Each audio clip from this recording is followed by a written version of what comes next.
Punta naman tayo sa May Kawayan. Apo, sa May Kawayan, Bulacan po tayo. Nandun naman si kapatid na Rick at si kapatid na Mel Pingal. Go ahead, May Kawayan, please. Opo. At sa pagkakataon ito, ang bibigay po natin magtatanong ay isang miyembro ng INC. Siya po ay narito upang ibigay ang kanyang katanungan, kapatid ni Edith, kapatid na Daniel. Ito na po siya. Kapatid, ako po si Beryl Aquino. Totoo po si Kristo po ay tao? Yun lang po may tatanong ko po. Mo kapatid na Virgilio, totoo ba na si Kristo'y tao? Malaking kasinungalingan niya ang kapatid. Meron ba naman tao na nando na bago pa magkamundo? Ang tao kinuha sa alabok ng lupa, doon ginawa ang tao. 2:7 ng Henesis. At nilalang ng Panginoong Diyos ang tao sa alabok ng lupa at hiningahan ang kanyang mga butas ng ilong ng hininga ng buhay, at ang tao ay naging kaluluwang buhay.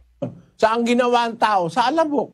Wala pang mundo, may Kristo na eh. 17:5-24, ulitin mo kapatid na Daniel. At ngayon, Ama, luwalhatiin mo ako sa iyo rin ng kaluwalhati ang aking tinamo sa iyo, bago ang sanglibutan ay naging gayon. Ama, yaong mga ibinigay mo sa akin ay ibig ko kung saan ako naroroon, sila naman ay dumuong kasama ko, upang makita nila ang kaluwalhatian ko na ibinigay mo sa akin, sapagkat ako'y iyong inibig bago natatag ang sanglibutan. Tinan mo, inibig mo ako bago natatag ang sanlibutan. Bakit? Ipinanganak siya ng Ama eh. Bago pa niyari ng Diyos ang universo, ipinanganak ng Diyos ang anak. Basahin natin ang 1:4 ng Ebreo. Na naging lalong mabuti kaysa mga anghel, palibhasa'y nagmana ng lalong marilag na pangalan kaysa kanila. Sapagkat kanino nga sa mga anghel sinabi niya kailanman, ikaw ay aking anak, ikaw ay aking ipinanganak ngayon. At muli, ako'y magiging kanyang ama, at siya'y magiging aking anak. Nagmana siya ng lalong mabuting pangalan kaysa mga anghel, sapagkat sinabi niya, kanino nga sa mga anghel sinabi niya kailanman, ikaw ay aking anak. Wala siyang anghel na pinagsabihan na ikaw ay aking anak. Ang pinagsabihan lang niyon, si Kristo, ikaw ay aking anak, ikaw ay aking ipinanganak ngayon. Ako'y magiging kanyang ama at siya'y magiging aking anak. Kailan nangyari yan? Bago pa natatagan sanlibutan. Paano naging tao yan? Si Kristo raw, taong pinag-uusig ng mga Hudyo, pinatay, pinako sa krus. Ang hindi nila naintindihan, nagkatawan tao. Ang pinatay, ang namatay yung katawan tao, hindi yung Kristo, hindi yung Berbo, hindi yung anak ng Diyos na Espiritu na ipinanganak bago magawa ang sanlibutan. Katunayan yan sa 10:5 ng Ebreo, kapatid na Daniel.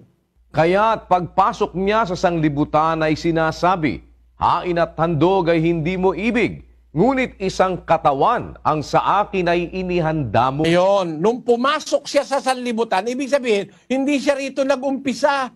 Hindi si Kristo rito nag-umpisa sa sanlibutan. Ang sabi ng Biblia, pagpasok niya sa sanlibutan, may pinanggalingan siya bago siya pumasok sa sanlibutan.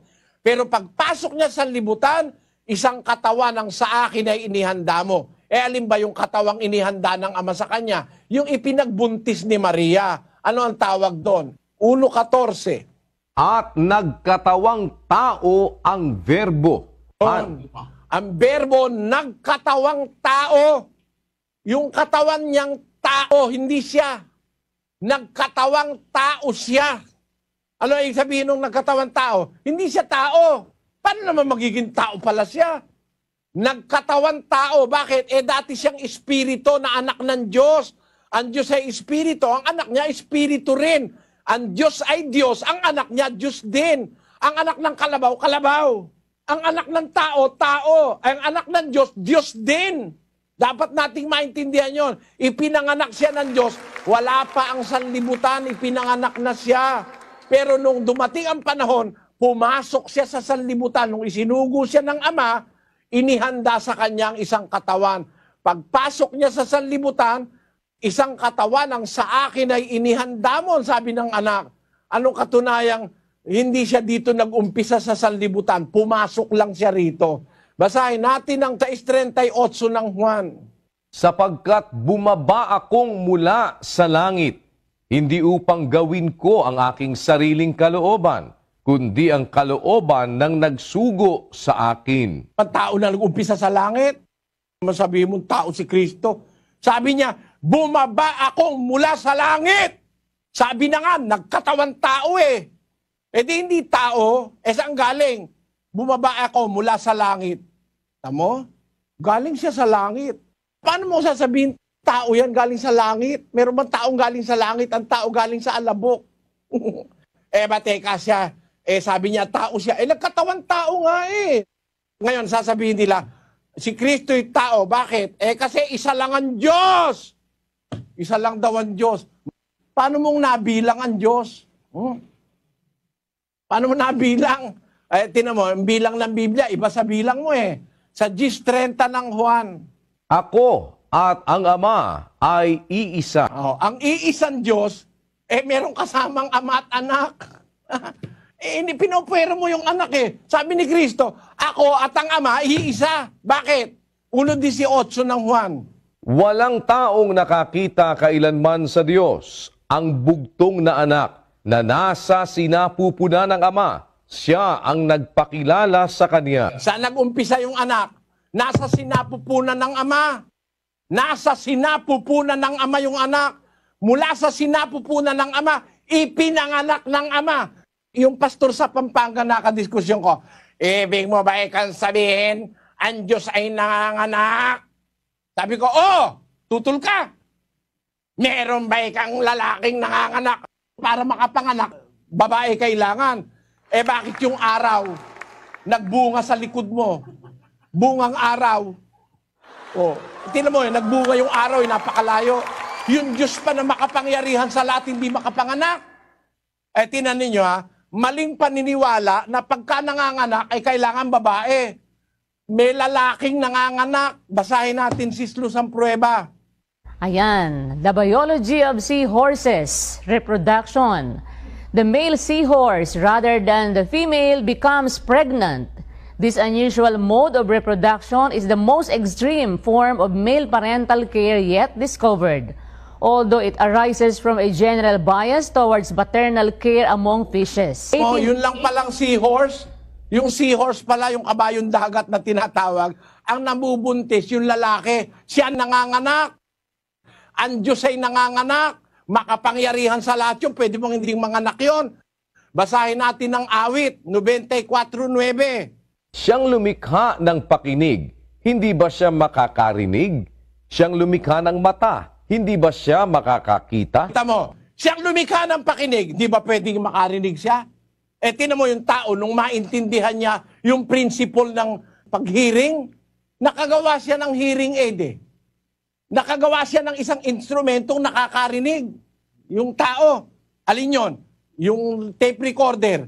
Naririnig ng tape recorder, itinetape niya yung sinasabi mo. Kung ang tao na nakakarinig, nakakagawa ng ibang bagay na nakakarinig.